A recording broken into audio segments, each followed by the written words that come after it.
बड़ी खबर आपको बता दें, राफेल मामले में सुप्रीम कोर्ट में फैसला सुरक्षित। आज सुनवाई होनी थी राफेल के मसले पर, फैसला सुरक्षित। ये बड़ी खबर दिल्ली से हम आपको बता रहे हैं। इसी पर अधिक जानकारी के लिए आवेश मेरे सहयोगी जुड़ चुके हैं। आवेश, बताइए अपडेट पूरी खबर पर। सुप्रीम कोर्ट में राफेल मामले पे जो सुप्रीम कोर्ट का इससे पहले फैसला आया था, उसके ऊपर पुनर्विचार याचिका दाखिल की गई थी। उसके ऊपर सुप्रीम कोर्ट में आज लंबी सुनवाई हुई, जिसके बाद सुप्रीम कोर्ट ने फैसला सुरक्षित रख दिया।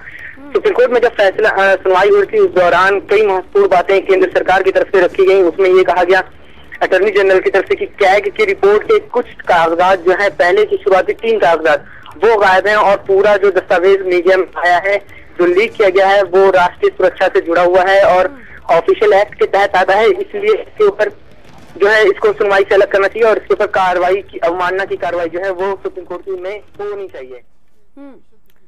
ठीक इन्वोक किया था और कहा था कि प्रिविलेज क्लेम करते हुए कहा था कि it should not be considered by the court. Court को इसको कंसीडर नहीं करना चाहिए।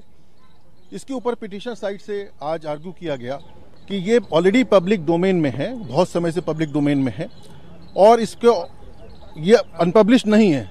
जो प्रिविलेज क्लेम किया जा रहा है ऑफिशियल सीक्रेट एक्ट में, वो अनपब्लिश्ड डॉक्यूमेंट के लिए होता है and it is already published and no national security is being threatened because of these papers. और तमाम केसों का उन्होंने हवाला देते हुए कहा कि इसमें पहले भी कोर्ट ने कहा है कि content of the document that is only taken into consider, not the source and where there is no threat to the national security.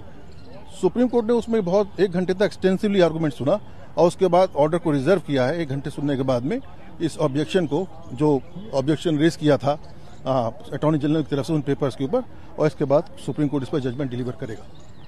ठीक है, बस हो गया।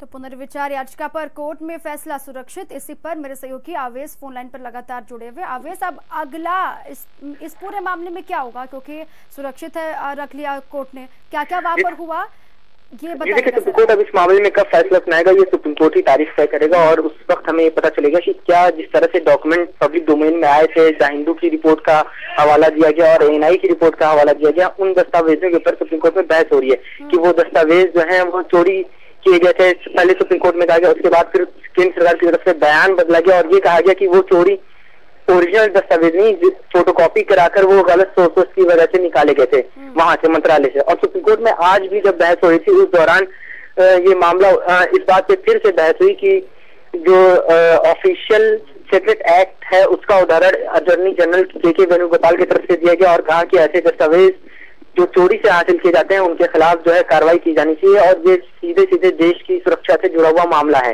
इसके ऊपर सुप्रीम कोर्ट के चीफ जस्टिस रंजन गोगोई ने बात कही कि आपने दस्तावेजों को विशेष अधिकार का दावा किया है, इसलिए पहले आप कोर्ट को संतुष्ट करिए, उसके बाद ही इस मामले में कोर्ट कोई फैसला सुनाएगा। हालांकि बहरहाल इस पूरे मामले में 1.5 घंटे के आसपास, 1.5 से 2 घंटे के आसपास सुनवाई चली और प्रशांत भूषण जो वकील है, उन्होंने कहा कि केंद्र सरकार ये कह रही है कि दस्तावेज चोरी कर लाए गए हैं, वहीं दूसरी तरफ ये दस्तावेज जो है वो पब्लिक डोमेन में है। अगर कोई दस्तावेज पब्लिक डोमेन में है तो वो किस हिसाब से राष्ट्रीय सुरक्षा के लिए जो है खतरा पैदा कर सकता है। तो इस पूरी तमाम दलीलों को सुनने के बाद सुप्रीम कोर्ट मिलाकर ये कि जो लीक दस्तावेज है उनको हटाना है कि नहीं हटाना है, इसको लेकर स्थिति अभी कुछ साफ नहीं है। फैसला सुरक्षित रख लिया गया सुप्रीम कोर्ट की तरफ से। शुक्रिया आपका तमाम जानकारियों के लिए। ये बड़ी खबर राफेल मसले पर। दिल्ली में उत्तर प्रदेश के कैबिनेट मंत्री स्वामी